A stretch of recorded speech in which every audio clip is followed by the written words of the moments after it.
Good evening.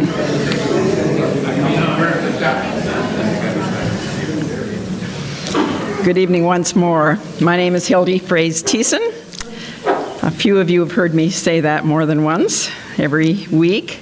I want to welcome everybody who's new here today and all of the many of you. I'm beginning to recognize lots and lots of faces who have come back week after week. It's just absolutely wonderful to have such a lively and engaged audience. Welcome to the third event in a 9-week series of readings and lectures celebrating the most recent 50 years of Mennonites writing in Canada. So far, we've enjoyed engaging, delightful, and instructive sessions with Rudy Wiebe and David Waltner-Taves, and tonight we'll hear from Patrick Friesen. Before I introduce Patrick to you, I'd like to once more acknowledge the support of the various sponsoring bodies within the college, Conrad, Grebel, who have made this event possible. So various bodies I've mentioned before, including the Academic Development Fund and the Canada Council for the Arts. And to observe that if there are poets or aspiring poets among you, there's still room in the poetry workshops being offered free of charge by the college tomorrow morning and afternoon with Patrick Friesen, 2 more in mid-February with Julia Spiker-Kasdorf.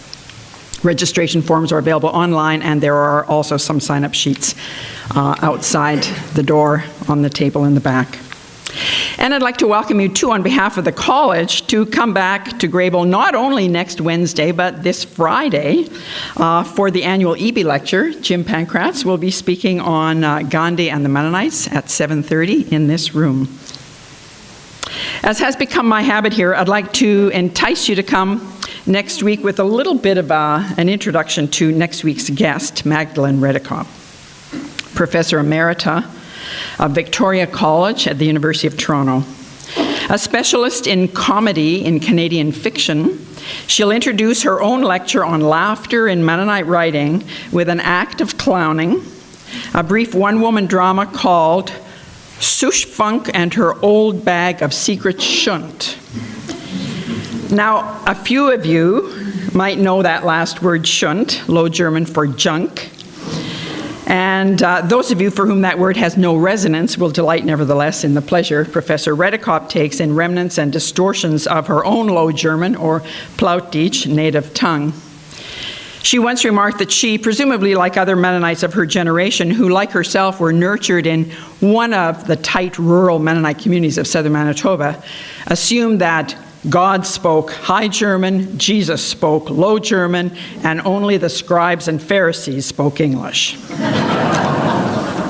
Elsewhere, Professor Redekop observed, and I quote, "I do not deny that I mourn for the loss of my mother tongue and that I share the Sehnsucht, or nostalgia, of those who long for community. What I desire, however, is not a community of harmony, but rather one where differences are acknowledged and where hostile egos are dissolved by laughter." Invoking the restorative possibilities of laughter, especially at human foibles, Magdalene Redekop encourages us to consider how, for example, the fall of a clown on a banana peel can restore us, briefly, to humility and humanity. Magdalene Redekop is a long-standing great supporter and companion of Mennonites writing and has published widely in the field. She's sure to be engaging, entertaining, instructive, and provocative. So do come and hear her. And I know she's going to be entering from the back in costume, so you want to be here on time. And now to our featured guest, Patrick Friesen. Patrick grew up in the Manitoba Mennonite community of Steinbach. He moved to Winnipeg for university, and after earning an honors BA in English and a teaching certificate at the University of Manitoba, he taught junior high school for 6 years, and then became, for some 15 years, program organizer and producer of radio, TV, and film projects, including several films about artists for the Manitoba Department of Education. He moved to the West Coast in 1996, and until 2008 taught creative writing at Kwantlen Polytechnic University in Vancouver. And during all these years, he spent untold numbers of mostly late evening and early morning hours at what he called the typer, writing and rewriting poems.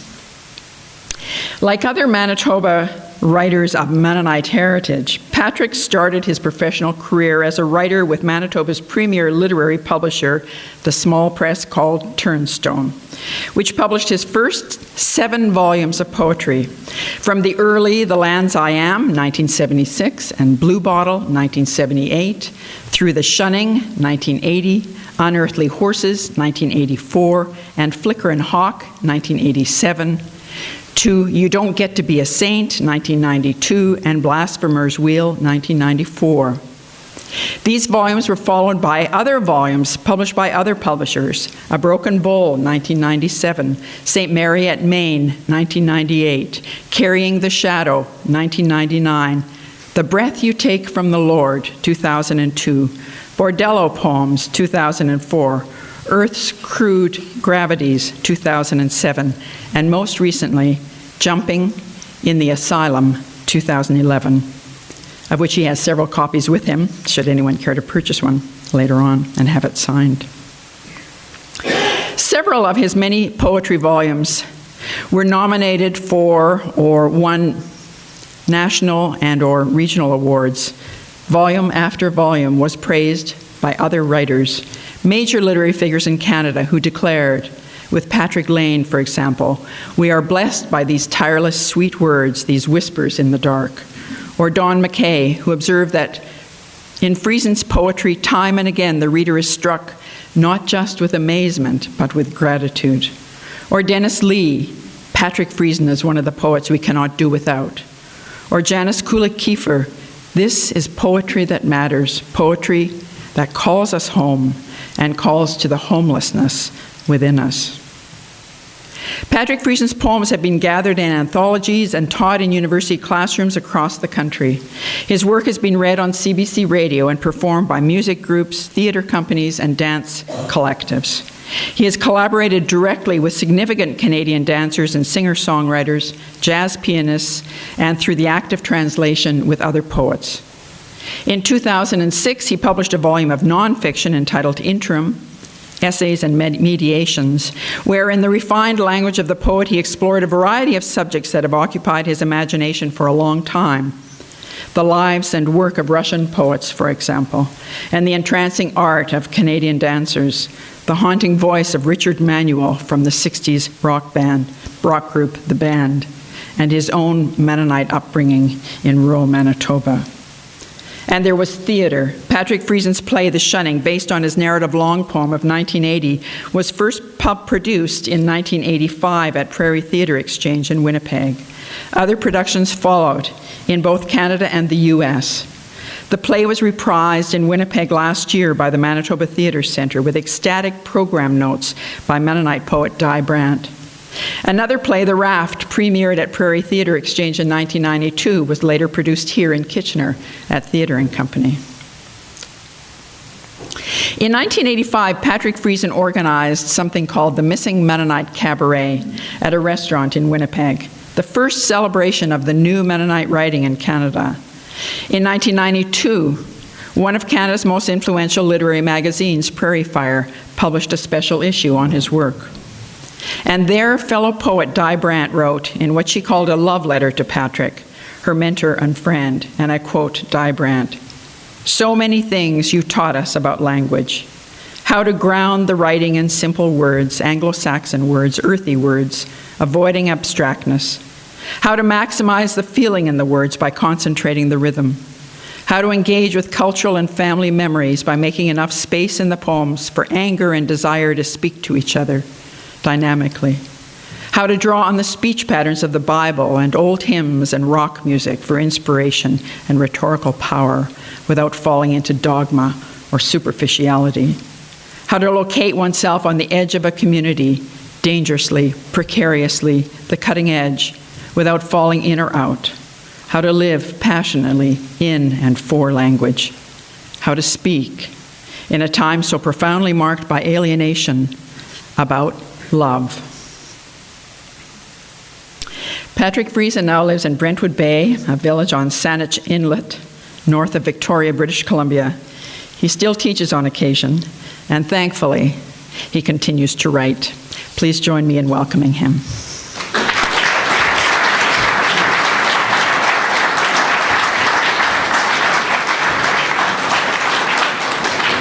That was the best obituary I'll ever get. Oh, you ate it. Zweibein? Yeah. Hildy mentioned that these events on the, week by week were a celebration of Mennonite writing, but they're also a celebration of Hildy as she retires, because I'm sure every one of these people has stayed at her place, and Paul and Hildy have hosted them and fed them, and certainly me a lot of times, and have become dear friends. So to me, it's a celebration of her career. And by extension, Paul's. He was always part of it.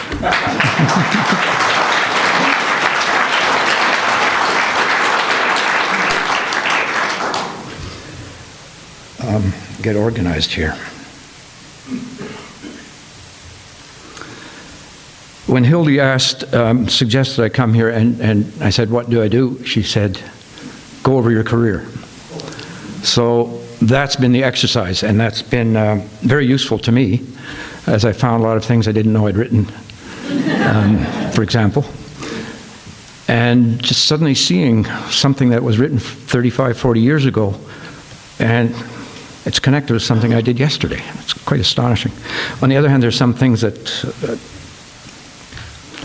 I've written them out of my will. They're gone. So I've gone over the work. It's not really a career. I don't know about other writers, but I don't think of it as a career. Career is being a hockey player or a Mountie or something else, something you choose to do. And I never chose to be a poet. I never sat down at some point and think, you know what? It's good money in poetry. I'm going to do that. Yeah. And it's so popular. See it on the street corners. Actually, in the 60s, you would, in Winnipeg. I remember there was a guy that used to sell his poems, handwritten poems, in the corner of the Bay, Memorial Boulevard. So going over the work, asking myself, how does one begin writing? Why? You know, and the thing that I would conclude is it's a useless thing, which is a serious comment, actually. It wasn't utilitarian. Didn't do it for any purpose other than that's how my thinking worked. And I thought if I could put that on the page, that would be enough. I didn't think I would publish a book ever in my lifetime. I really did think all poets were dead, because we studied them in school. The most recent poet I'd ever read was W.B. Yeats, who died in the 30s. So, but I'll do it, because my mother would do it too. Saturday night she would sit in front of the window looking at the snow falling, and she'd be jotting down poems, which no one knew she did. She just did it because she liked it. And that was the same for myself. So it's a useless activity, and that's what I love about it. I'm going to try and do an overview, and it's kind of pretty much chronological. I may have missed a few things and got some years wrong. But I'll kind of go through the works chronologically. But I want to begin by saying I'm calling this talk Stop Meaning and Start Singing. And that kind of encapsulates my whole writing life. I personally think that when I was born, I didn't have an idea in my head.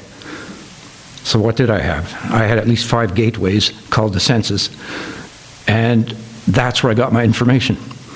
And that information began to get organized. Got organized by my parents and eventually the school system and so on. But I never forget that I began with my 5 senses, and that's how I understood this world. And as a poet, I have to remember that, because I still use them to carry ideas rather than stating them. What happens, I think, when you get educated is, and when you learn language, it starts with learning language. Language frees you and it imprisons you. It's obvious how it frees you. You know, if you're literate, you can go a lot further in your society. But it imprisons you into a language that other people have shaped for you, ahead of you. So in a way, you're not free. You inherit a shaping from your society, from your town, whatever, maybe your immediate family. And so I have that mixed feeling, because language started to take me away from the immediacy of how I apprehended the world and understood it. It became a filter through which I formerly hadn't needed to understand the world, right? With the increase of language education, I got more abstract, and that's true of all of us. I began depending on abstract notions, ideas, concepts. And I think a poet is one of those people that holds on to that original apprehension of the world to deal with ideas. Sound and imagery are the two that work most well in poetry. And I have, my earliest memory of sound is winter, being in a sleigh my father had built, which had a caboose kind of top, and I'm in it, and I hear my parents' footsteps crunching in the snow. That's my earliest memory of sound. And it's deep inside. I had been in Vancouver 2 or 3 years when I suddenly realized I needed to hear that sound. I happened to fly into Saskatoon. I made the cab driver stop beside a field, and I crunched around in the snow just to get that sound. Probably not the earliest thing I saw, but very early was the funeral of a very old woman who wasn't directly related to me. I think she was an uncle by marriage's mother, but she was a typical old Mennonite lady with a black dress and a black kerchief with red roses on it. That stayed with me, but what stayed with me even more was as we walked by her coffin, there was a fat blowfly on her forehead. And that to me was absolutely beautiful and absolutely terrifying at the same time. It was mortality, that fly. And a blowfly is also called a blue bottle, which I kind of pretentiously used for the title of my second book. Pretentious because I was trying to make a pun out of it, right? Bottle of ink, and so on. Remember Emily Dickinson? Flies. Some of her best poems are flies. Anyway, those are early visual sound memories. Placing meaning ahead of singing, forcing the poem into meaning, is like putting a saddle on a sparrow. And as a poet, I did that plenty of times. I had to learn to get rid of that saddle and start listening and singing along. And always I wanted to sing two ways. I wanted to sing like an angel, and I wanted to sing like a demon. What did that mean? I wanted everything. I wanted all the shadow, the light, everything. Some of the singing that got to me is rock and roll, and I'll read a poem at one point that refers to that. I think rock and roll got to me because where I grew up, I would say, was a fairly repressive situation, the town. And when I heard rock and roll, and when I was alone in the house and I cranked up the radio, I would bounce off the walls dancing. Dancing was not allowed. The body was not allowed, essentially. And so that was an element of freedom that loosened up a lot of things for me. But what came with it was certain voices. Hildy mentioned probably my favorite voice in rock and roll, a guy called Richard Manuel, who is buried not far from here, an hour's drive from here in Stratford. He sang for a group called The Band. When you heard him singing, even if he hadn't written the lyrics, he made them his own. It sounded like he was singing his life's existence to you. And I think that's what a really authentic voice does. Another voice that I loved, John Lennon. Later, when his son released an album where his voice sounded just like Lennon, you listen to the two, no comparison. The one's grown up with everything, including a lot of trouble. And the other one grew out of wanting the world, a young boy wanting the world. He was either going to be a criminal or a successful singer. I mean, he probably ended up being both.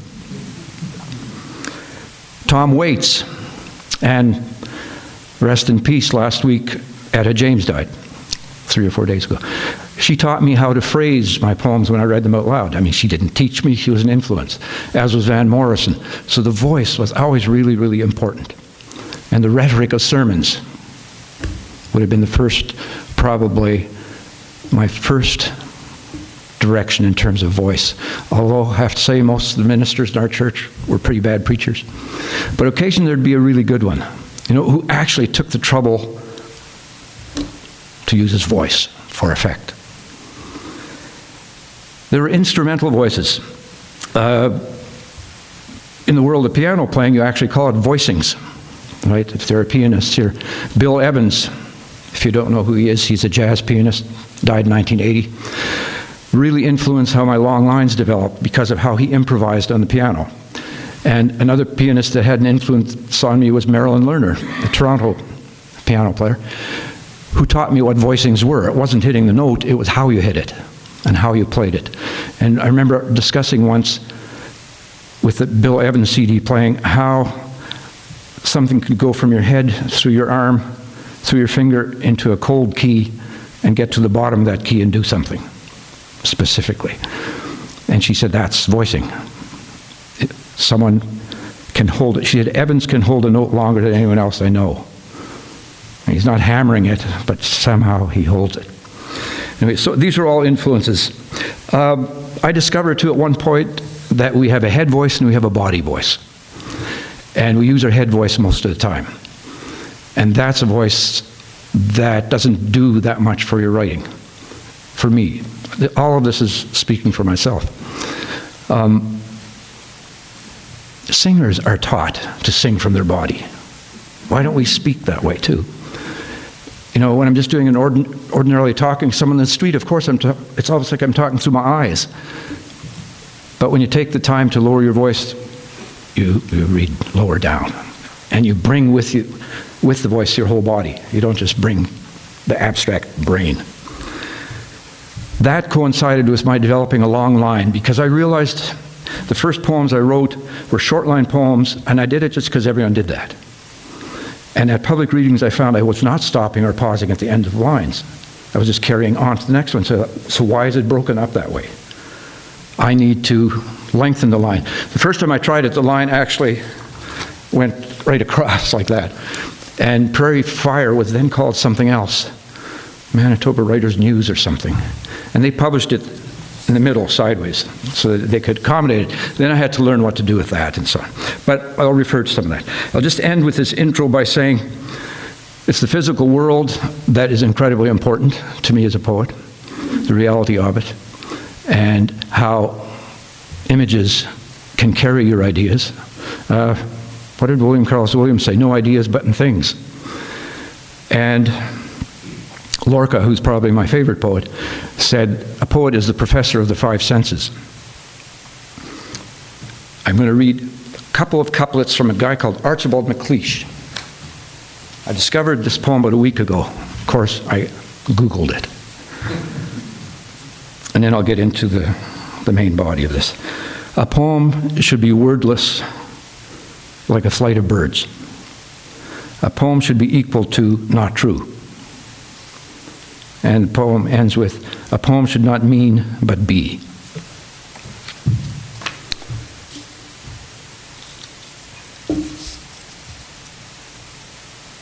Every poet has a suitcase with him. And it looks pretty comical, too, because there's all kinds of shirt ends and sleeves hanging out of it, and lots of threads hanging out. In other words, you come from somewhere. I come from a Mennonite town, a Mennonite family, with all that tradition going back 500 years. And that specific town that I grew up in. I come with the music that I heard there. I come with the language, which was primarily Low German, High German in church. We were the lowbrow Mennonites. Kleingemeinde, which strangely means small union, but it was the largest church in our hometown. But very conservative in many ways. My grandfather Swatsky was a Gortitzer, and he could smoke and he could drink wine. I never figured that out. Because at the same time they said, that's a conservative church. And the preachers are standing on the front steps, preaching. I mean, smoking between the events in the church. So socially, I would say they were much more flexible than what I grew up with. But it's all that stuff, that culture, everything that's tied with it. You go with that. And yet my early subject matter had nothing to do with it.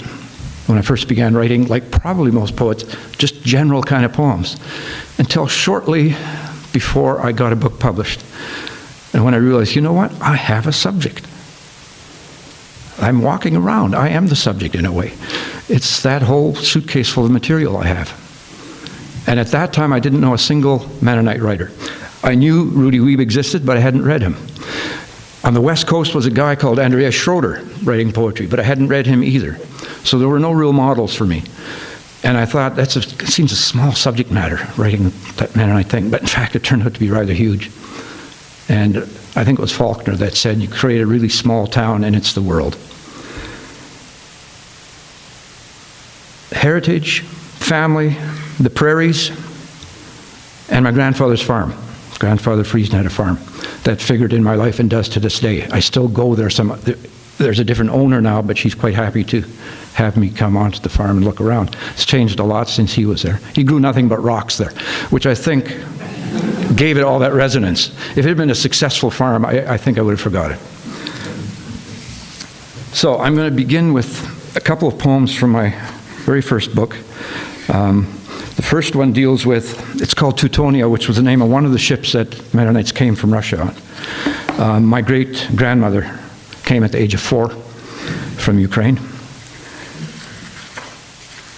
And what page? Page 4. Teutonia.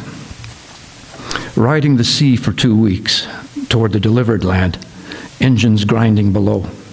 They were closer to home than they knew. Their portion as thin as the youngest son, their purpose accordingly brisk. They adhered through the night the water gave them. Pray for guidance and for grace. Not a man knew the sea well enough to call himself sailor. They stood strange and stiff before the wind.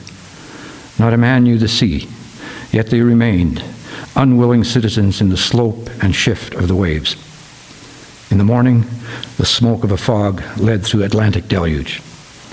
Each night, the sun went down to the sea, and always, higher, coiling birds, white and fire-winged, shrilled.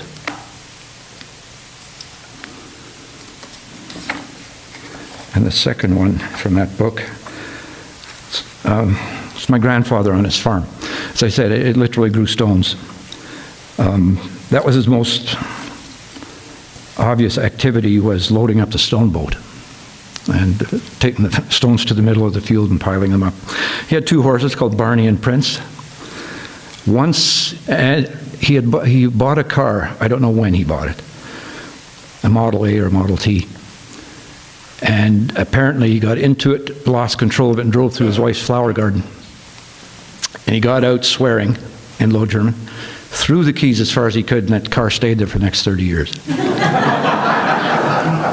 I was a kid and it was still there, rusting old Model A. And I asked about it, and Grandpa drove it there and he threw the keys. So he came to town every week with his 2 horses and a wagon. And once he came to our house, he'd always come on Monday because he knew my mother had made chocolate cake on Sunday, so there'd be some left over. He wrapped the reins around the telephone pole, and he had a bunch of potatoes in the wagon. And a neighboring kid, a friend of mine, and myself, I don't know who did the worst part here, scared the horses. And they took off. I just can remember them going down the street with potatoes flying everywhere, and grandfather swearing. Stony land, lean and stark apart, striding across the stubbled earth, the old man knew the hairs of sorrow. Each knuckle of his hands a fist, each finger a bent direction.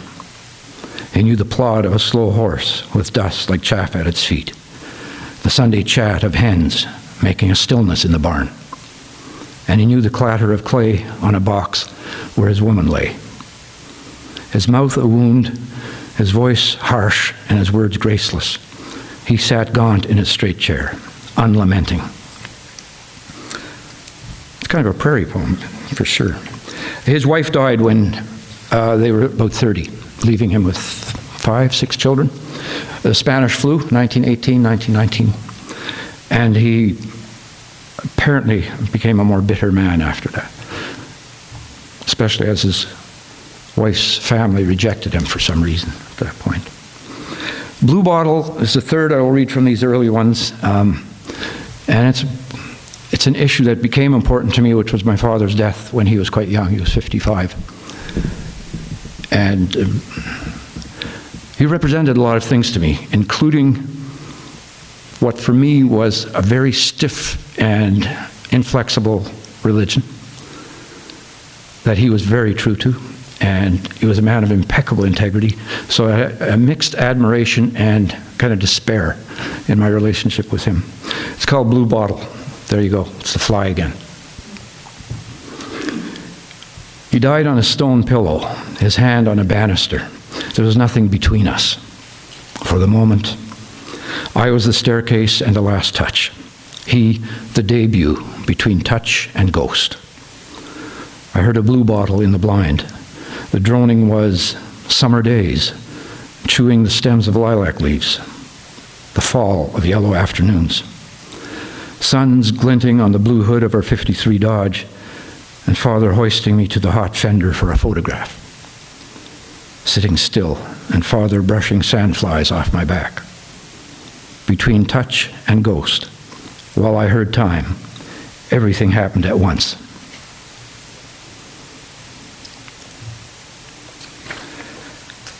That's kind of first two books, and then everything began to break open for me. I began to write with a long line. I don't know exactly how that started.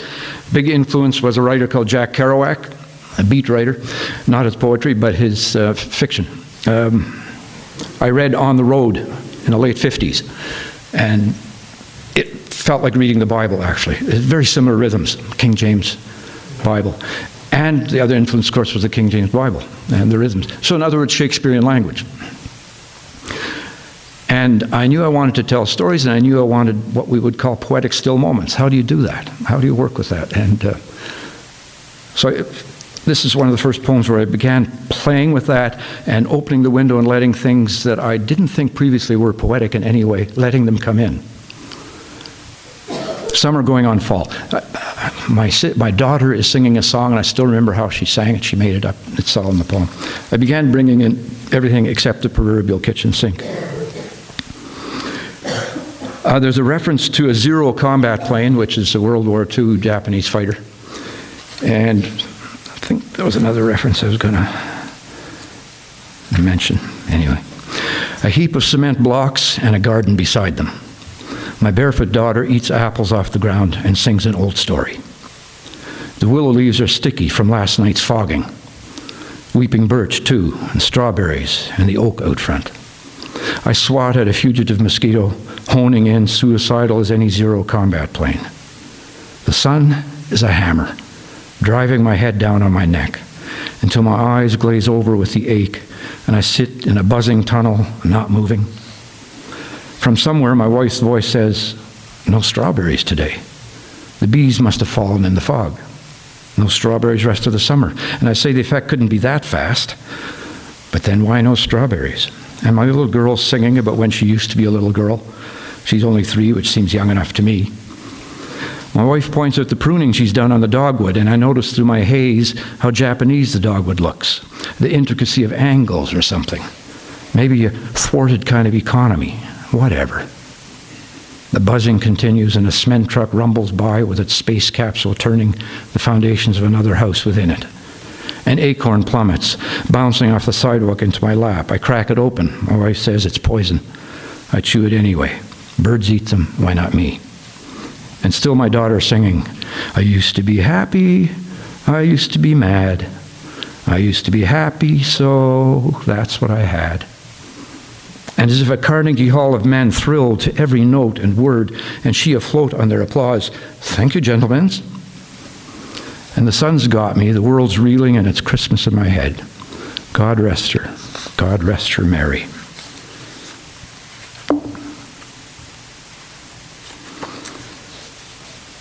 It's about this time I decided I needed to do a book-length exploration of where I came from. And I started one that turned out to be a false start. Pretty well the equivalent of a manuscript, which I threw where all dead things should be, and started again. And that's when I wrote the book called The Shunning. And that became an issue for a number of reasons. One, I saw a TV program called Man Alive with Roy Bonesteel, and he was talking about the Mennonites that were being shunned in my hometown, late 70s, from a particular church which was called the Haldimand Church.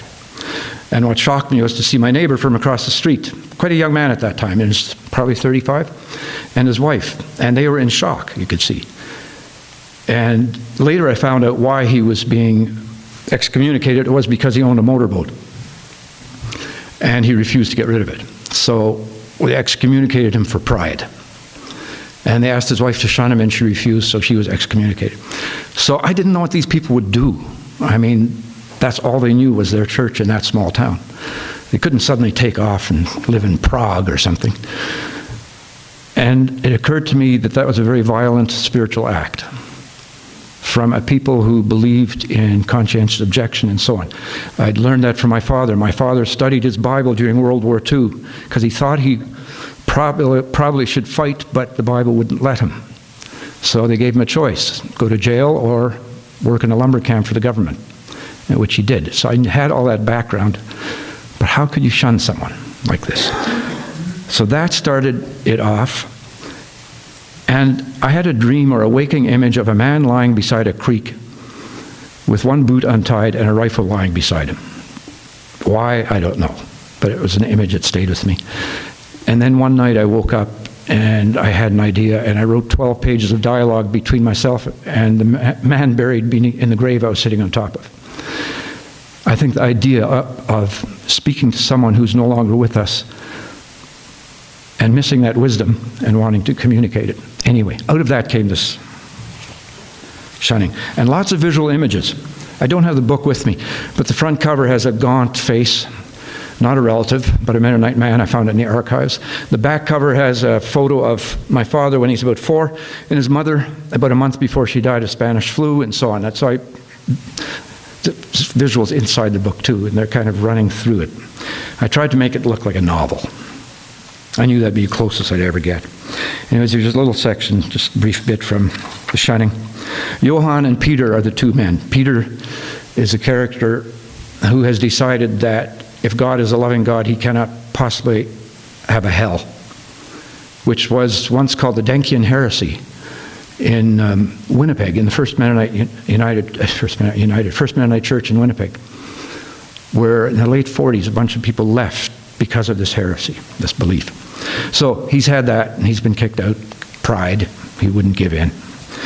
And his brother Johann is kind of a trickster and knows what to do to get along with everyone. The man, Johann, who fished here with a crooked nail, who splashed in this creek with his woman when the sun was high and work could wait. Johann, who told how they ducked each other, how they swam underwater and exploded through the surface near drinking cows. The cattle lurching, front legs in water, backing up the bank, their large heads swaying. The flames he endured, the iron in him. Johann, I remember, leaning against a fence, his bony hands gesturing as he spoke. Around us, the wreckage of his farm, a rusting harrow, bone buildings careening, and grass surging against the barn. Johann remembered his brother, who tore the curtain and went blind, who taught Johann fear and not fear. That the child dies no matter what, and a man carries his funeral with him. You never know how many people you bury with a man, nor how many are born again.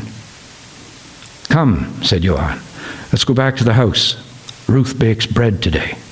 It's good when it's still warm and the butter melts. Listen, he whispered. That rasping sound, that's a yellowhead. See it? Over there near the creek. And I saw a blackbird with a sun for its head. O das ich tausend Zungen hätte.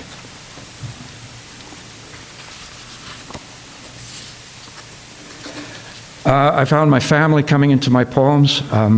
The shunning was set on my grandfather Friesen's farm, and I used events. I used the event of when his house burned down when my father was 4 years old and ran back into the burning house, and he had to be hauled out again. And my grandfather decided he needed to save his telephone. It was the only telephone in the neighborhood, and it was new, and he reached in through a window and had an epileptic seizure and fell into the fire. And his 10-year-old daughter, who told me this when she was 85, hauled him out. She remembers how his shirt tore and so on. These are the fine details that you need to know, right? And dragged him out there, and the house burned down, neighboring farmers running over with their useless pails of water. And so the house burned down. I use those kind of events, the death of my grandmother with Spanish flu as well. But it's not autobiographical. I changed things. And my father's youngest sister had her daughter write me and chastise me for that book. Because the guy Peter in it commits suicide.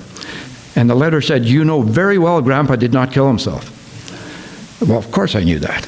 He hadn't. I tried to explain how you use what you know and then you build on it, right? That's the perpetual problem. After my father died, I wrote a series of poems sometime later. I had been somewhat distant from him for various reasons, including I was a mama's boy. I was very tight with my mother, not with my father. In those days, the father saw that as a normal way to be, right? Child, that's up to the mother. I'll go and earn a living. Also, he came to me with his kind of rigidity to represent the rigidity of the church as I was experiencing it. So there was a gap between us. And I called him Father. Anything else was too intimate. I couldn't let myself get close enough. And so after he died, I wrote this series of poems where I called him something I never ever had called him, was Pa. And they were a series of Pa poems. My father was a one-eyed man. He was blind on his right eye. There's a reference to him as one-eyed, which used to always intrigue me. He'd take me hunting and he'd aim. He'd shoot left. He did everything else right. And he'd been blind since 5, I think. No one figured it out for a long time. Naked and nailed. I remember those carpenter's hands, thick fingers drumming the table, fingers that tightened around my biceps, lifted me right off the kitchen floor, down basement steps, and there we were in front of the furnace. Me pleading across your knee, both of us wishing we were someplace else. But you not spoiling the child, and you swung that leather high, me twisting to look up, your arm flung out, seeing you naked and nailed like a child to a tree. How could there be so much love? I wish I could have seen you sidestep or shout the words of your hurt.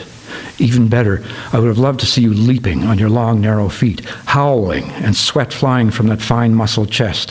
What's a father if he doesn't let out the whirling dervish, the gypsy, or the juggler? You one-eyed monster, you saw more than you let on. Maybe more than you ever knew, but you couldn't find the words for me. You rowing that boat into mother's dreams, someplace out there, maybe still looking for the words, and one night with me sleeping creepy, you'll find them and you'll find me. Sitting in bed, shivering. Maybe before I find you, you'll tap me on the shoulder. I'll turn, I'll recognize you.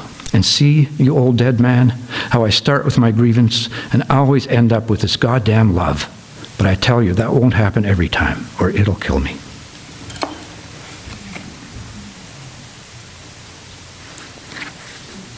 He was a lovely man, by the way, even if it didn't sound that way. Just a little tight. The man who invented himself. I'm opening up here, I'm bringing in everything, and this poem's in sections. I haven't read this poem in 35 years, probably. Family. 1. I remind you of the man who invented himself out of clay and spit, amino acids, if you will, out of photographs and dreams, out of the right hand of God and baptism. He invented himself. He thought as a young man he would read palms in the pub, or display his memory for the names of Spanish poets. He writhed in fevers of justice, saw they weren't just, and was almost lost in a map of emotions. The man who invented himself failed to explain it all to himself. No matter where he left a distinct impression, he walked toward obscurity. 2. After splashing for a while, my son sits quietly in the bath, examining his fingers, how they wrinkle, his feet, his penis, and whatever else he can reach. 3. In 1977, I sat in the northern square of the Golden Cathedral. When Lawrence came to Guadalajara, he saw this cathedral first, from a distance, hills between, this dome glowing in the west. I remembered reading that in one of his travel books. I walked back to my hotel, a shadow on Mexican stones. 4. I once was lost, but now I'm found. The man who invented himself didn't write that, but he heard it that the day he was born and couldn't forget it. You might say that line was the true mystery for him, to give him something to do. You could hear him humming between drinks, or laughing, or mocking, or posturing, and more than once he turned the line around. The man who invented himself invented mirrors, though he was told it had been done before. You can imagine how upsetting that was, to be such a fool, caught with his foot in the door. But he knew his history, and everyone was wrong. He knew it hadn't been done before. 5. I thought just now how to continue the life and times of this devious man, how to keep your interest in one I hardly know myself. A man not particularly interesting, who likes to believe he invented himself, and longs, like all his kind, for the grave. My son interrupts me, calling to share yet another anatomical discovery. "You and me, Dad," he confides. "It's kind of touching. The only real solidarity I've ever felt." As I leave the bathroom, I turn to the mirror and for an instant see myself turn toward myself. 6. "You're always where you've been," said the man who invented himself. "You're always where you're going." 7. "There's going to be a meeting in the air," he sang. He liked the tune, imagining the invention of selves, remembering the streets of towns and cities, the songs, "Amazing Grace" on Home Street, or "Green River" in Guadalajara from a shortwave radio. Songs that reminded him of other songs, sidewalks that recalled other sidewalks in other towns. In the evening, a bath, then out drinking with the others and always singing in his heart, "I once was found."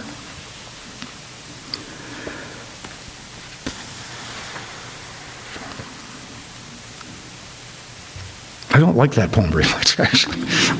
It doesn't feel right. About this time, Kim McCaw at Prairie Theatre Exchange asked me to adapt the book The Shunning into a play, which opened up huge doors for me. It's after that I started writing short plays for radio. I started working with dancers, with musicians. It just, everything opened up. Because I discovered collaboration wasn't as frightening as I thought it would be. I was lucky that my first collaborator was a dramaturge assigned to me for that project, and his name is Per Brask, who taught theater at the University of Winnipeg, and it was so painless, and we became best friends.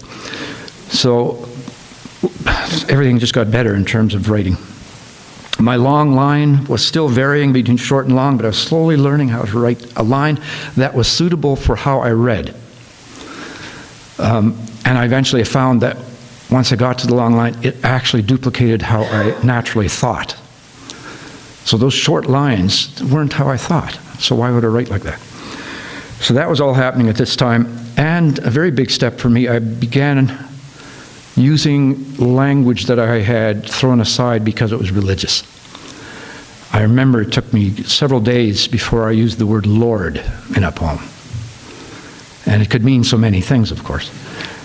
But I thought, that is what I grew up with. That was my first language. Why would I leave it behind? Maybe I could make it live again for myself. And so that started happening. And that's when critics would accuse me of suddenly having become religious, which was interesting, because I'd always been religious. Just not how they thought. Zen Buddhism entered my life gradually, not as a massive force, but as an influence. I went to a Buddhist church for a while, but found it was pretty much the same as going to Mennonite church.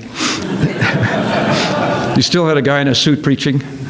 But why I went was in the middle, they'd have a ceremony where he'd ring a bell and everyone would be quiet and meditate. And it seemed to go on forever, probably 2 or 3 minutes. And I really liked that. But otherwise, yeah, it was... Never mind. But it began entering. And so there's a poem here, and there's a reference to Richard Manuel in this, the singer. It's called An Audience with the Dalai Lama, because I used to wonder what I would ask him if I ever got to talk to the Dalai Lama. Or the old-fashioned pas-de-deux. On the one hand, a leaf in the shrub beside you. On the other, family and work. I have never seen God. I've been empty and filled and empty again. What can I say about what I know? Hymns that come easily to my lips while I walk, an ancient anger, and the bags I carry filled with hats and shoes. I don't think I know much beyond what I know. My left, my right hand, a leaf, wife and children, and sometimes a stony eye. My room, you wouldn't believe the books and clothes all over the floor, the records and stamps, the lamp, my smell, and the typer. Nothing much has happened there if you think of it, and I have. On the other hand, nothing more has happened outside the room. I grew up with lilacs. There are lilacs outside my window. There's not much I can make of that. It's like looking at old photographs in a way, like catching a second wind, or an animal in me, sniffing out its old grounds. Sometimes I think I have a question. I want to have a question about things that matter. My body used to give me pleasure, what still does, but it's beginning to break down. Maybe there's a question here. My knees, my eyes. Sometimes there's a ringing in my ears, and who knows what's happening just now in my most hidden cell, some small detonation. But it seems clear where everything's going. I feel a lot more stupid than I did. Is this wisdom? Listen, my love is someone other than me. This must be what I need.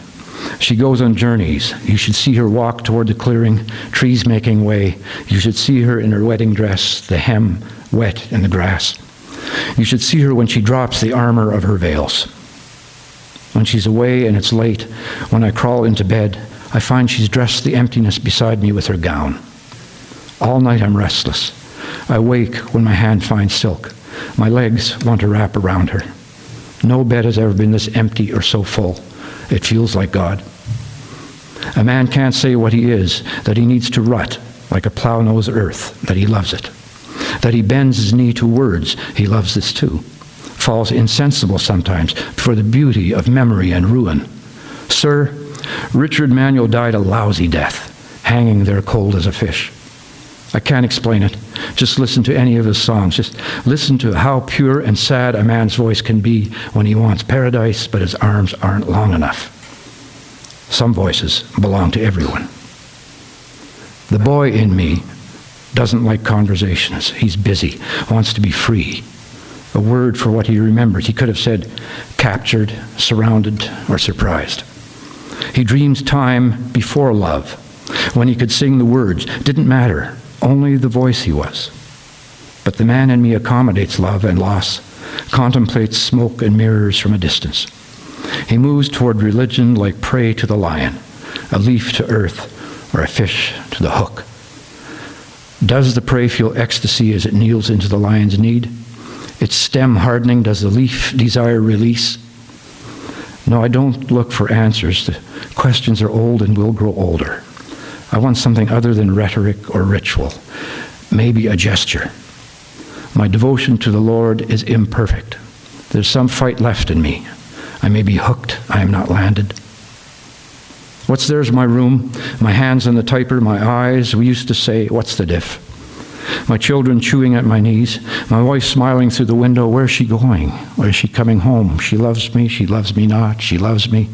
What's there's the usual concoction, hubble bubble, eye of newt, babbling tongue, the old-fashioned pas-de-deux, me and you.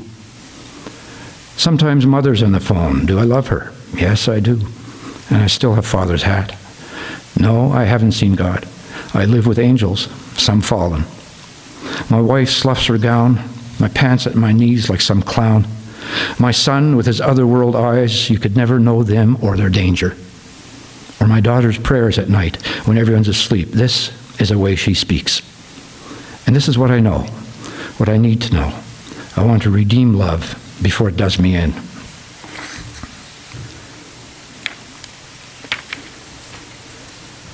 "1987, as a poet, I felt myself in full stride. Everything just felt natural the way it worked. A lot of projects, a lot to do. I had my subject matter, all kinds of subject matter interrelating. I didn't have to think.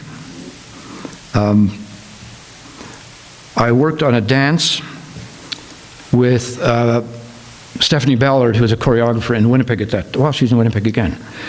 She lived in Winnipeg. And she worked for Winnipeg's Contemporary Dancers, where my daughter was a student, which I think is how I got to know Stephanie. Margie Gillis came in for this project. Ruth Cansfield, these are names of dancers who were pretty big at the time. And I wrote this piece, and Stephanie would take the blue pages, I always write in blue, and she would put them on the floor of her apartment, and she would work on the choreography by walking on the paper. She actually felt that the word came through the soles of her feet. And I wasn't going to argue. If it works for you, it works for me. I found it very interesting, that interrelationship of a concept like a word on a piece of paper with the physical body. It's quite interesting, the possibilities. So it was called Anna, and it was named because there was some reference to Anna Akhmatova, a Russian poet I really liked, died in 1966. And my great-grandmother, Anna, who was also born, not in Russia, but in Ukraine, and had had a big influence on me. She gave me permission to be a poet as far as I'm concerned. She died when I was 10, but that's all I needed was to have known her. She was a trickster. I remember even at a young age seeing her get an argument started at a table and then be quiet and watch while everyone fought. And she was like that. And my second play, The Raft, was based on her story, which was a place called St. Jean Baptiste near Altona, Manitoba. She was married to, I think, a pretty wealthy farmer. He had a lot of workers, and they could not have children. And there's no one alive that can tell me now what happened. But I'd heard that he couldn't. At any rate, she got pregnant from a farmhand. And that's how my grandfather was born. And I wrote a play called The Raft where I speculated what I believed was that her husband and the farmhand had actually arranged this, because everyone knew he wanted desperately to have a son to inherit the farm. So I actually still to this day believe that that was arranged somehow, but I have no proof. After he was born, not his biological father, but his mother's husband got very jealous and tried to shoot him with a shotgun. Came into the house with a shotgun, and the farmhands wrestled him off. And that night, my great-grandmother dressed him up, swaddled him up in clothes, and walked some 90 miles to Winnipeg and never saw her husband again. And brought up my grandfather, who was my dearest relative of all. He was a fabulous guy, who, of course, was ashamed about his past. And so didn't know that I knew. My mother told me when I was a teenager. So that's a play that's in the future. But she's present in this thing here I'm going to read. And it's a series of bits and pieces in a way. And you have to imagine the dancers, unless someone wants to actually dance here. No.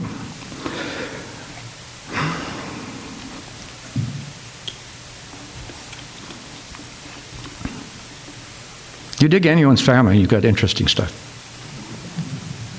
My father married into this family and took great delight when the Carillon News came out in Steinbach announcing the wedding of an offspring of the biological father, because he stayed in southern Manitoba and we knew who he was.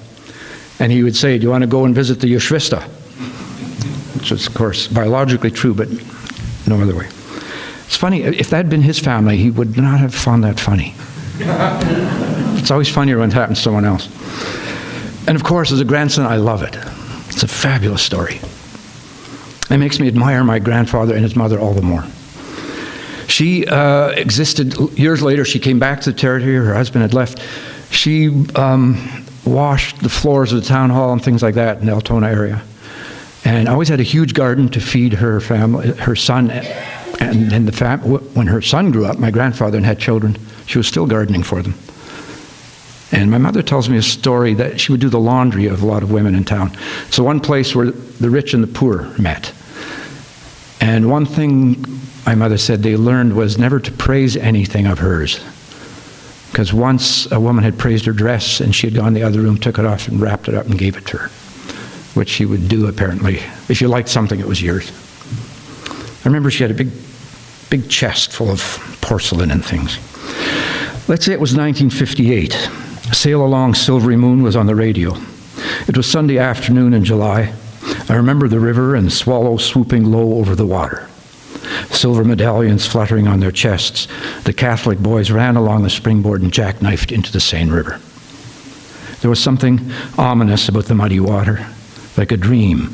Anything could be there. Venomous snakes, weeds, and roots to clutch at you, or simply depth. Something ominous, and those lean, white bodies of faith disappearing with graceful dives. I held my breath each time, wondering if this one would drown forever and not return. How could he possibly rise from that darkness of river and overhanging trees? How could the water give him back to light? But always each boy exploded into air, returning from death or dreams, flinging wet hair from his eyes, shouting defiance at the shore, and each of us shivering there. And then the sun was so bright, dancing in the spray around the diver's head, so bright on his long arms cleaving water, You could hardly believe in anything. Let's say it was 1958. I was sitting on the fender of Father's blue Dodge, and it was Sunday, and I didn't want to ever leave the river again. I was eating a persimmon, trying to think of God. It didn't work. My tongue wouldn't let me get away with it. There are no miracles, only mirages in the desert and disappearances in the river. There's nothing human that isn't betrayed, and I know nothing but what's human. My hands, my tongue, my face in a mirror. Grandmother wouldn't show me her photographs, said I'd never know what I couldn't, would I? Her life before me. But I think I remember her in the orchard. She was a girl. Her hair was soft and flowing down her back, her legs brown with sun. She said sometimes there were angels in the orchard. She saw them among the trees, but she wasn't sure. And if there were, what should she do? Sometimes there was a black dog, or the neighbor's boy with a stick. Sometimes there was nothing she could remember, and she was running for her life. This is how she learned to pray, she said. This is how she worked her way out. Her hands at the clothesline, her eyes on the sky. I don't love the prayer rug, obedience or disobedience, nothing that absolute. I love the Babylonian body and the human wound. I love the surprising word, the sinuous approach. I like the world, approximately. The way grandfather smoked a cigarette in the garden, his feet lost among the potato plants, the way he smiled and I smelled the drifting smoke, his stories hovering among the raspberry canes, the way he leaned on his hoe forever. I love words in the air, balanced between mouths and ears. I love the way there's smoke before there's stone. But it's true, I think. There's not much a voice can say. There's a limit, I guess, to art. There's no end to desire. And as part of that piece, everything showed up here, there's a dialogue between two men. Every word of this is true. What a coincidence. What a coincidence that we met. Oh, reminds me, I heard of a man somewhere walking down a street. A baby crawled out a window, 14th floor, and fell on the man's head. Both survived. A year later, to the day, same man walking down a different street. Child leaned against the screen window, 14th floor. Screen gave way and the child fell on the man's head. Same man? Yes. Same child? Uh-huh. They had moved to a different apartment. They lived? Yes. And then? And then, that's not enough for you? There's always more. Well, there is. You can imagine the man had problems. His neck was never the same. It wouldn't heal. He visited a chiropractor. Thought the receptionist looked familiar. Hey, it was the child's mother. No. Listen, she looked familiar. He thought he must know her. He approached her and began a conversation.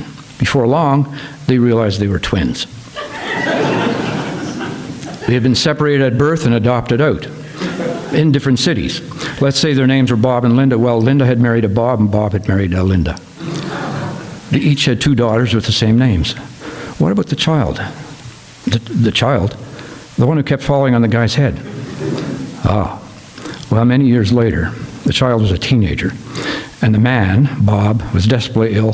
His sister had just died. Same disease, of course. They had both divorced, moved in together. Their kids were gone. Just brother and sister sharing an apartment, helping each other along. Well, she died and he was going fast, so he jumped from a tall building. Same building where the child fell on him? I don't know. He jumped, hit a car, stopped at a red light, flew in through the windshield, killed the passenger. Wait, it was the kid. No, kid was driving, it was the kid's mother. You're kidding. No. Could make a person look up now and then. That's true. You never know what's going to happen. Truth is stranger than fiction. Or life, I guess. And here we are, a coincidence. I'm not so sure. Listen, are you adopted by any chance? No. Listen, I knew someone once looked just like you. I imagine everyone's got someone who looks like them. Your name, you must have a name. I'd rather not. Let me guess. I won't tell you. Well, then I'll guess what your name isn't. What? Listen, I've got to go. George, I'm not saying. Lenny, listen. Albert, I'm going. Emile, Frankie, Vincent. True story.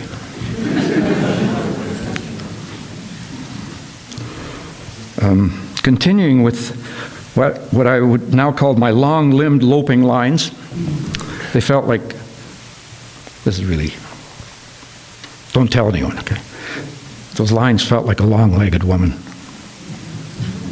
just graceful and running along. That's not true. There was a secretary working where I worked who was from Jamaica, and at lunchtime she would go into an empty room and I'd hear her laughing, and she was reading Anansi stories, which is a trickster figure from Jamaica. I think it actually goes back to Africa. And I mean cackling laughter. And this trickster sounded very much like my great-grandmother, actually, always getting people in trouble and so on. Anyway, Jita Forbes was her name. This poem's dedicated to her. She fell seriously ill, and I visited her a week before she died, and she was in an altered state and told me what she had done all night long. And she didn't say she was dreaming.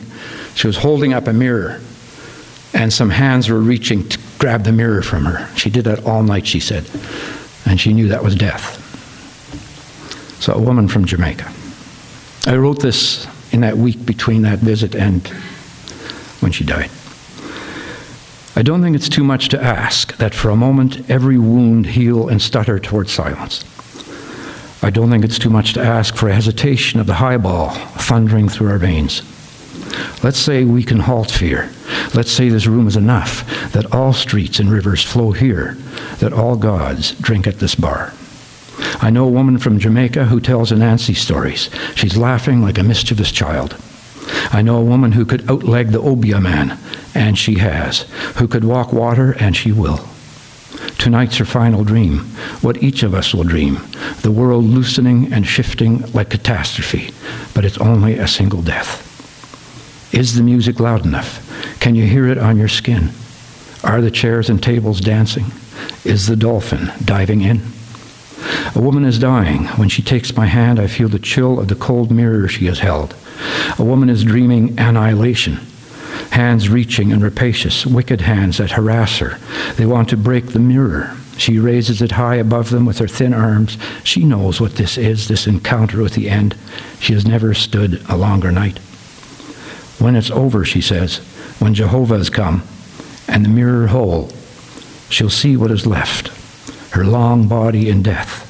She'll know she was here in this blue place of water and grass. Is the dream loud enough? Can you feel it on your skin? A dying woman has climbed out of the dark agitation of prayer and terror with the ghost in her hands. A woman is walking by the water. She leaves her shadow and the willow. A woman is rowing away. I don't think it's too much to ask that for a moment every wound heal and stutter into silence. Let's say we can halt fear. Let's say the music's loud enough. We can hear it on our skins, and the chairs are dancing, the dolphins diving in. Jehovah's there because she was actually a Jehovah's Witness. She tried to explain to me why she could talk with me any time, but she could not talk with anyone who had left the Jehovah's Witnesses. She was trying to figure out the rationality behind that. Okay, 1992, a very big time. That's when I wrote the draft, which I already told you about. If the shunning was set in Grandfather Friesen's farm, the raft was Grandpa Sawatsky's story, in a way, partial. You know what's amazing? I was speculating. I was discovering it for myself in that play. Some years later, I was at a Sawatsky family gathering, and I heard a cousin repeating a story from my play, which I'd made up. It was now history. And I said, Marlene, that was in my play. I made that up. It never happened. No, Aunt so-and-so told me too. So it's a done deal. That's why I don't trust historians. I know how history is made. Aside from the various other things I started doing, I started getting into translations with at the behest of my old friend Per Brask, who had been my dramaturge. He was a Danish guy. He had come to Canada in the 70s. And he said, "Do you want to translate some Danish poetry?" So we did. And there is a connection between Danish and High German and Low German, both. But the way we worked it is he would do a literal translation, and I'd be at my keyboard, and I would repeat what he's saying, but I would say, "Can it be this way? Can it be that way? Instead, this sounds better." I made it English. And we translated 4 or 5 poets, and my favorite was a guy called Niels Howe. And I want to read one of his poems because it puts this whole poetry business in perspective. It's called In Defense of Poets. What are we to do about the poets? Life's rough on them.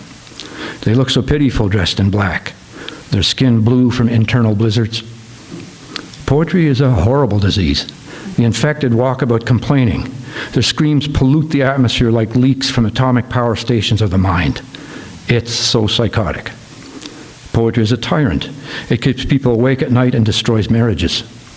It draws people out to desolate cottages in midwinter, where they sit in pain wearing earmuffs and thick scarves. Imagine the torture. Poetry is a pest, worse than gonorrhea. A terrible abomination. But consider poets. It's hard for them. Bear with them. They are hysterical, as if they're expecting twins. They gnash their teeth while sleeping. They eat dirt and grass. They stay out in the howling wind for hours, tormented by astounding metaphors. Every day is a holy day for them. Oh, please take pity on the poets. They are deaf and blind. Help them through traffic where they stagger about with their invisible handicap, remembering all sorts of stuff. Now and then one of them stops to listen for a distant siren. Show consideration for them. Poets are like insane children who have been chased from their families by the entire family. Pray for them. They are born unhappy. Their mothers have cried for them, sought the assistance of doctors and lawyers until they had to give up for fear of losing their own minds. Cry for the poets. Nothing can save them. Infested with poetry like secret lepers, they are incarcerated in their own fantasy world, a gruesome ghetto filled with demons and vindictive ghosts. When, on a clear summer's day, the sun shining brightly, you see a poor poet come wobbling out of the apartment block, looking pale like a cadaver and disfigured by speculations, then walk up and help him. Tie his shoelaces. Lead him to the park and help him sit down on the bench in the sun. Sing to him a little. Buy him an ice cream and tell him a story, because he's so sad. He's completely ruined by poetry.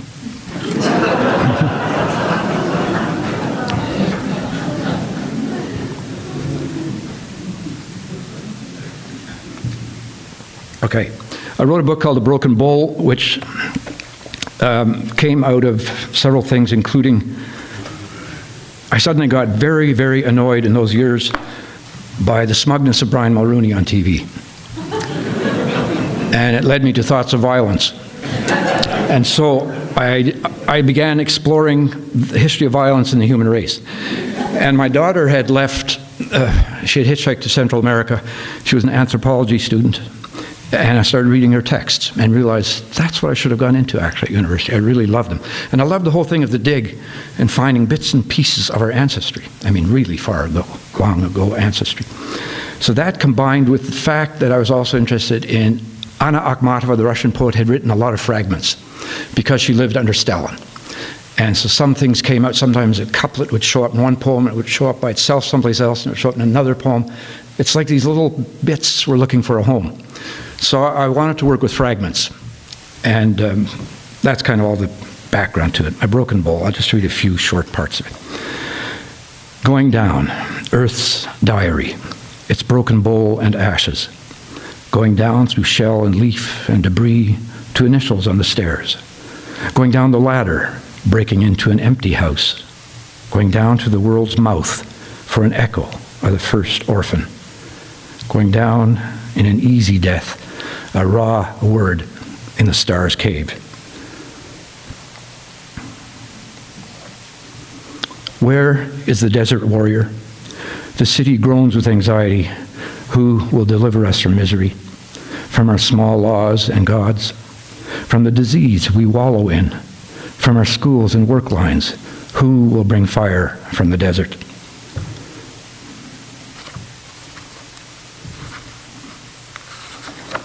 And there, where the desert meets the city, in a shanty town, where squalor defines our wealth, there, where God lies beneath rubble, where the bowl is broken, there, a moment we might miss, a glance, a caressing hand. You never know.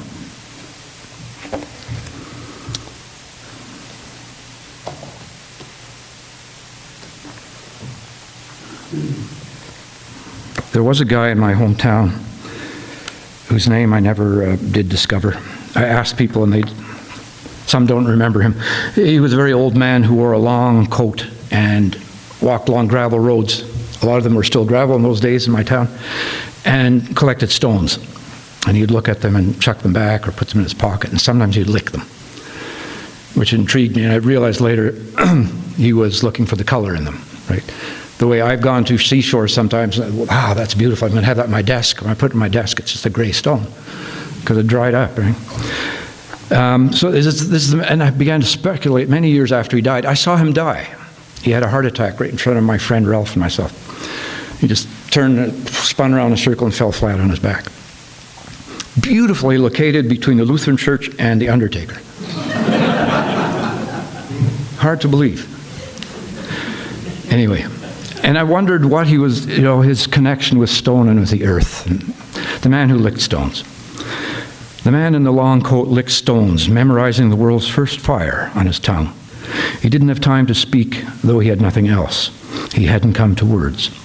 His slow hands hung from the stillness of his torn sleeves, reaching only to touch what he might remember. With his hands, he carefully brushed dust from stones.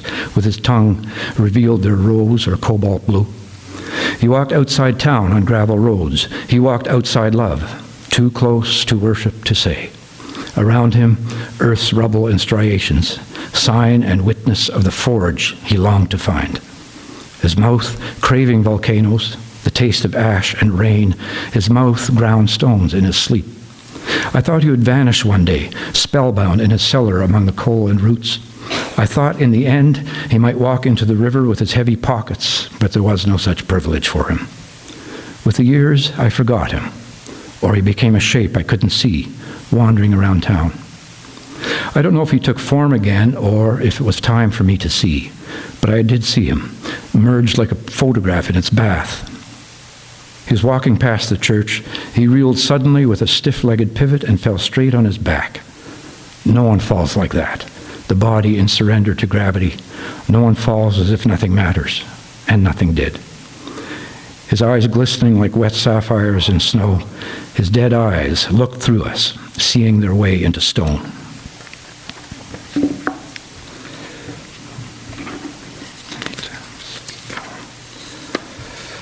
Okay.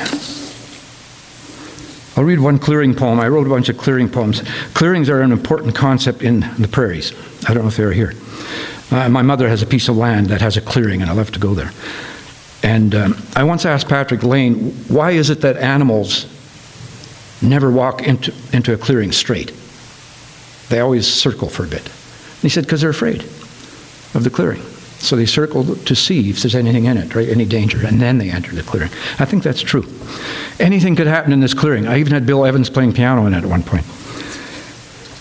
And this one's a surprise religious meditation.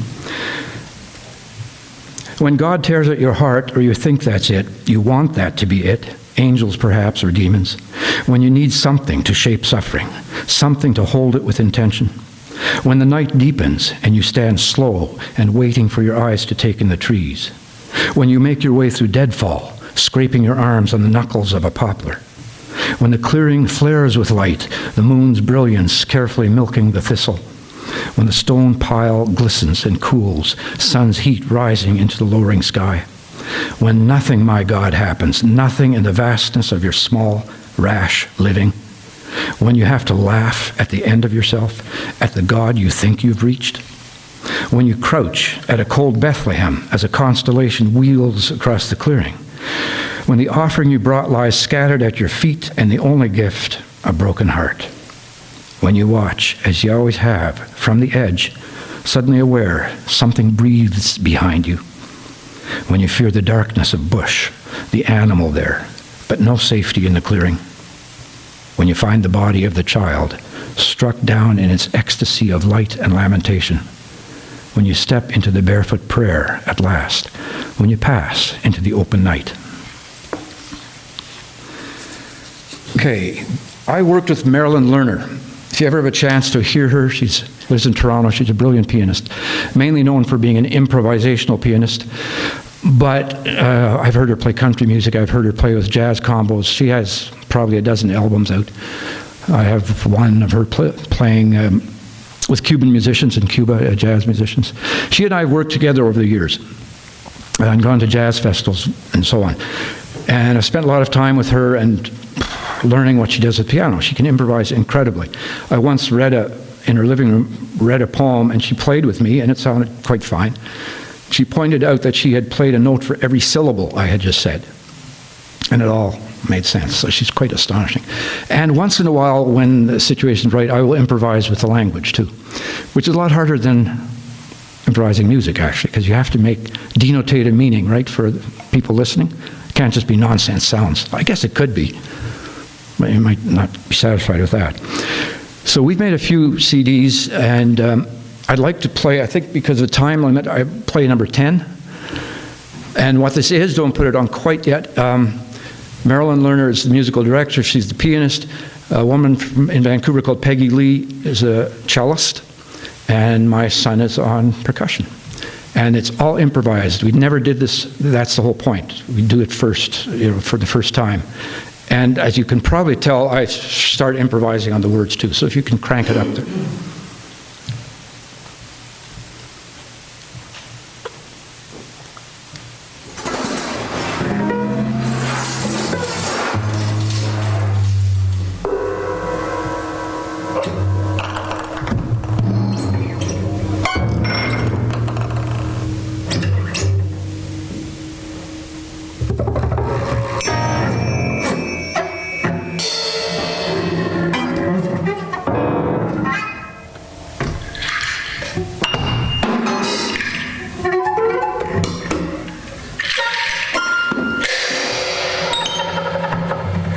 It can be let go.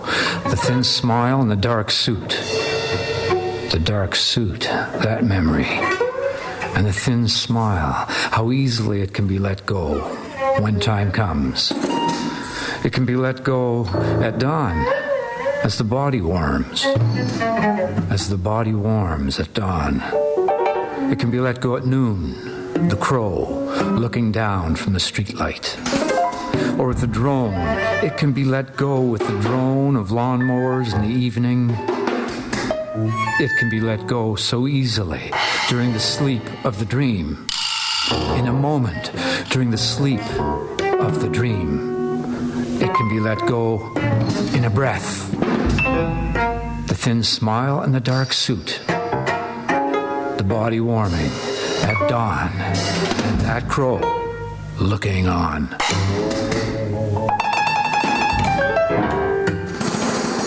You can fade it out. Just an example. It goes on like that. Maybe, can you play number 1? It's just the piano and myself. You get 2 different examples of what we're working with in those days. Naked from sleep, you bend toward the sink. Cup your hands with cold water and splash your face. You raise your head and wake into the morning. But in the mirror is someone behind your eyes. Beard dripping and eyes bluer than you've ever seen. You stand there in the flesh that is not you. You have not seen yourself since the last birth. And you don't wonder after the first shock. You only ask, where have you been so long?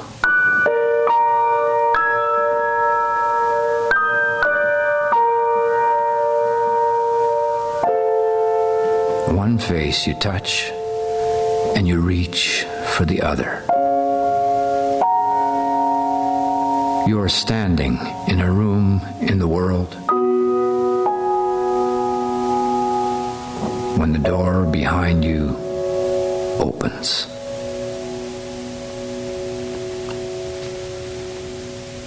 Thanks. It can turn off. Loose in the House of Fundamentalism. I promised to read this an hour ago. You go dancing around your room, banging off red walls, pictures swinging wildly on their hooks, shivers down your backbone, tail feathers ruffling, and you playing piano with a ball-peen hammer. Words and doors unhinged as night blooms in the brain soil, flowering like the watered grave. You're flagrant and lost, sniffing for primal heat, kicking your way through the room's furniture. Nighthawk or crow, this is the word, loose in the House of Fundamentalism. Wings beating against glass, cries of blue fire, anger's call for vengeance, rocking on your toes, knocking the clock from the wall. A quiver in your bones, old is old, but who's counting? Bogman, Piltdown Man, and Lucy in the Sky. Bestial and defrocked. Some god undone with one blue eye lazy and the other dark and crazy. You skid, scuffing, linoleum, all feathers and mischief, careless damage along the million-mile wall. Bitching at some yellow-eyed parrot. Not enough! Nothing memorized, just Holy Ghost and a slippery foot. Wella, wella, sings the crow. Bird is the word, hopping from leg to leg, a cockeyed killer and awry. Wella, wella, next flight out of here, heading anywhere, and anything goes, and always it does. That was rock and roll. You remember the song, Bird is the Word? Anyone? Wella, wella, bird, bird, bird, bluebird's the word. Really great lyrics. I always wished I'd written it. And I'll end with the poem for my grandson, poem for Jonah. A reference to Madrid and Lisboa or Lisbon, Madrid, because I love all things Spanish and go there whenever I can. And I have a book coming out in May, which is totally Spanish and Portuguese poems. I don't know what else to call them, in English. And although he's an adopted grandson, his father is Portuguese, so Lisboa. And they go there. I will carry you through the streets of Madrid or Lisboa. I will carry you through the end of my time, toward the fullness of years. Whatever else I've carried, my shoulders are the shoulders of those before me. Shoulders that carried shovels and shawls. Shoulders carrying the black and heavy book. And these shoulders hold the light of a helpless town, skin burned and burning, holding the words and music of an era of glory and deception and always work. I will carry you as I carried your mother, as she carries you, and you will carry your son or daughter, and one day you will carry me. And the questions, have I arrived? And if I have not arrived, how do I go? Thanks very much.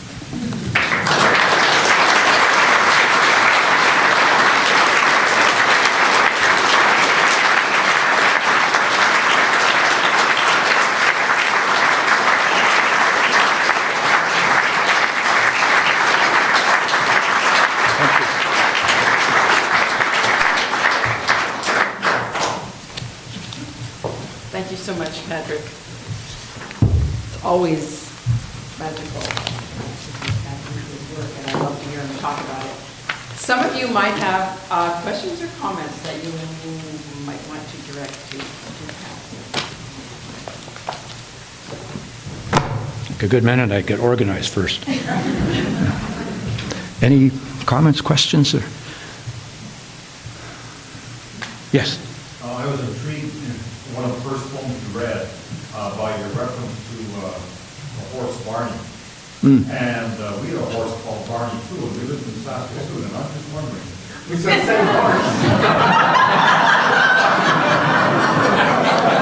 Well, one winter my grandfather got lost in a blizzard, he might have ended up there. No, I always thought that was such a great pair of names, right? Prince and Barney. And you know the way those old guys, the way they yelled at their horses, which was completely, they loved their horses. But the words were like curses almost. They're not quite, but you know. Come on, the rough voice guy. My grandfather was very rough voiced like that. And at first I was shocked. Do you hate these horses? But it was love. Anyway. Was that the end of your question? It wasn't a question. Oh, one of those, It got you served, I think. a little, Yeah. Maybe a Jungian scholar could work with that.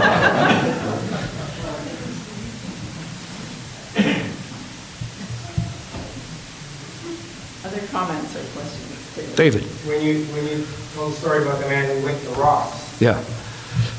I think it's in the brain that changes itself. He tells a story about blind people and putting a computer chip on their tongue and using it to stimulate the visual cortex so they can see through their literally. So the chip actually feeds into the tongue? Yeah. It's like walking on paper, right? Same thing. Not quite, but that's interesting, huh? No, this guy was an absolute stranger. I didn't know who he was and what. I did a reading in my hometown many years ago. I asked my uncle, who was in the audience and who knew everything about that town. He said, there was no such man. And by the end of the reading, he says, I remember him now. But I don't know his name. So, and my friend Ralph remembers him dying too, so he saw that. Yeah. You know, the towns are dead without these kind of guys. Every town has to have its eccentrics, its alcoholic, its crazy person, whatever. Or it's deadly boring. You have to have that. We had 2 town alcoholics, so we were doubly blessed. Each interesting for different reasons. One of the guys, I'll tell you this. I first encountered him when I was pretty young and the Salvation Army was playing on a Saturday night in the town. And this guy with a steel gray brush cut was shouting out requests. And none of them were hymns. They were all military songs. And they played them for him. And he marched on the spot like this. He had a really well-built man, you know. This powerful-looking guy. And at one point, I was holding my mother's hand. I looked up, the same moment she looked down. And she said with a sad voice, he's drunk. And I thought, I want to be drunk. It was really bad modeling. Anyway, I began stopping him and to talk to him in town. Some years later, I was too scared of him when I was young. And I asked him about the war, and all he wanted to talk about, I remember he told me, Italian women are the best. And I thought, Italian women at D-Day, that's in France, isn't it? So I didn't know how that worked. Then my best friend's father died, and I was at the funeral, sitting at the back, small church, and this guy walks in late, reeking like a brewery, sat beside me, and then when the coffin was wheeled out, he saluted, stood up and saluted and said in this beautiful deep voice, goodbye, my friend. So I asked Mrs. Selly, who was that guy? Well, I know who he was. What's he doing? What was he? She said, except for D-Day, he never left town of Steinbach. So my husband, and they weren't Mennonites, they were English people. My husband, once a month on a Sunday, would drive him around southern Manitoba to familiarize himself with his home territory. A week after that, he died. I figured his ride was gone, right? I mean, that's humorous and not at the same time. I was going to write a play, and I started writing a play on this guy, and I could not find out very much about him. He remained single his whole life. Can you believe it, for a drunk, he repaired watches.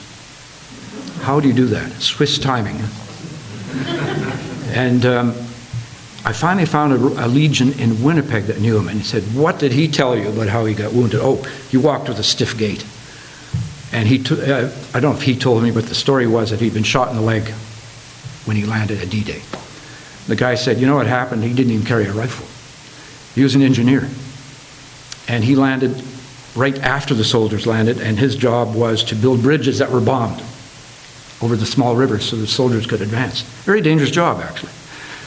And he was inordinately proud of his physique. So they had these huge steel beams, and another engineer and he were going to carry it, and he said, I can do this myself. He hoisted up and his leg buckled. He got shipped back home. Pride. Should have been expelled and shunned. Anyway. His name was Isaac Holmes. Can you translate that? You must be able to. Any other comments? There's a story behind the color blue in paper. Very terrible. It started accidentally when I was working for the Department of Education, and I'd run out of paper at home, so I stole a bunch of paper from my office and didn't check the color, and when I got home I found it was blue. And I had to use it then, right, because I was working. And then I couldn't shake it after that. I like the color blue. I never write any of my creative work on white. That's just for formal letters. I think even letters to friends are probably usually in blue. If you get a letter from me in white, you're not really my friend. Not true, but... Anyways, writers have all kinds of quirks like that. Schiller, the German poet, couldn't write unless he was smelling overripe apples. So every morning the maid would put them in his desk where he wrote. So he had that smell. I know endless writers that can't write without coffee. There was some writer that couldn't write without yellow paper, notepad. Who knows what these things are? Little superstitions to keep us going. Did you ever ask for your poetry to be published on newspaper? In the book? Actually, that long poem I told you about that they published Sideways, the whole magazine was white except for my poem. It was blue paper. But no, I don't think it would look very good in a book. Blue paper. Anyway, David, here's. Oh, I was just going to say about the temperature, because I'm retired now and Kathy goes to work every day and she comes home. She has to turn up the heat when she comes home because the house has been, we turn the heat down in the night. Yeah. And I start writing and I Forget about it. I forget about it. Yeah. I never turn the temperature up. She comes home freezing. Yeah. Or what I used to do in Manitoba, where it matters, temperature up or down. It doesn't matter on the West Coast. You never touch the thermostat. I used it to avoid writing. I'd be writing and nothing was coming, so, it's cold. And I'd go and turn up the thermostat and I'd come back, a little hot. I'd go back. And that would go on and on. And suddenly my sock was sticky from honey that my kid dropped in the floor. Gotta get new socks on. Throw this in the washer. Do anything to not write. Have you experienced that? Delaying tactics? The danger now is the internet. I bet, yeah. I never go on the internet. But... I can't think of anything. I'll just check email or I'm going to Google something. I'm doing some research. 40 minutes later. It's another. Well, I heard someone say the other day that online reading is surface reading. It's not depth reading that you have in books because the links are too easy. And so you're always skimming. Your eyes and your brain is in the habit of skimming, which is not how we read on the page usually. And in the page we often stop to think and so on. It's an interesting idea. And that same person, it was an article I read, actually thinks it's too late to change. Our kids are all gone now. There will never be that same type of mind at work. It's sad if that's true. Yeah.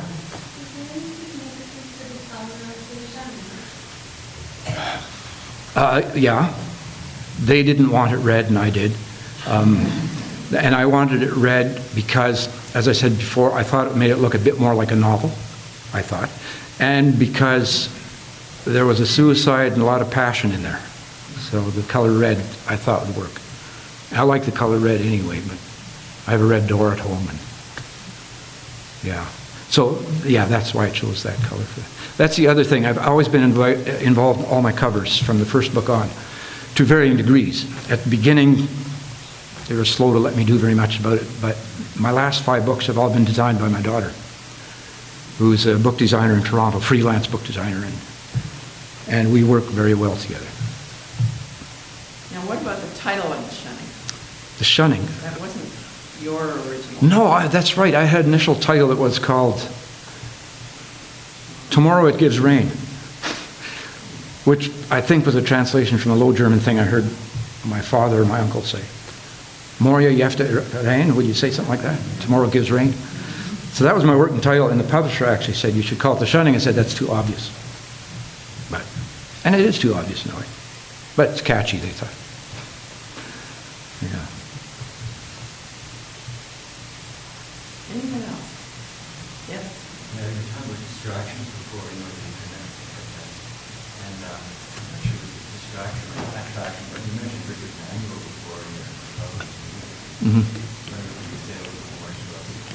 About him? Yeah, about him, his inspiration. Well, it's simply the voice to begin with. But I've noticed my whole life I've been drawn to very vulnerable, wounded people, artists. Richard Manuel had quite an awful problem with drugs for a while, with alcohol. After he died, I phoned a guy who had been in his first band when they were 13 or 14 years old, who, by the way, was in the Full Tilt Boogie Band, if anyone knows that, who played on Janis Joplin's last album. Anyways, this guy was from Stratford also. He said when he was 15, he drank a Mickey straight, and you couldn't tell the difference. So he said that told him right off that he had a problem, kind of. And he beat it, and he lost out to it, and he beat it, and he lost out to it. He destroyed his voice, I think, I have a CD where he's playing in a club in the state of New York a couple months before he dies, and sings about 3 songs, and then he can't, essentially. He can't hit the notes, it's croaking. And he had a brilliant, brilliant voice. He could jump to a high falsetto. He hung himself. I think he was disappointed with himself somehow. Hung himself in some lonely motel room someplace. But these people in music have always attracted me because, in those days at least, you could hear it in their voices. You didn't know how they'd end up, but you heard there was trouble. And that's interesting to me. I like the sound. I don't know. I don't like happy singing, I guess. I'm being a bit lighthearted there. And John Lennon, we know he was a troubled guy in many ways, and totally brilliant in a narrow way. And you could hear that in the voice. So I said, when you hear his son sing, you think, wow, he sounds like his dad. You listen a little longer, he doesn't sound anything like him. Because he doesn't have that yearning in his voice. He doesn't have that drive, that need to do something with your life. Well, I think we're going to say thank you once more, and I hope those of you who have the opportunity will come back on Friday for the lecture and on Wednesday for Magdalene Redicup's performance on humor, clowning, comedy, and Mennonite writing. I think she's dealing quite a bit with me, isn't she? You want to go, me? Well, with him for sure. So thank you.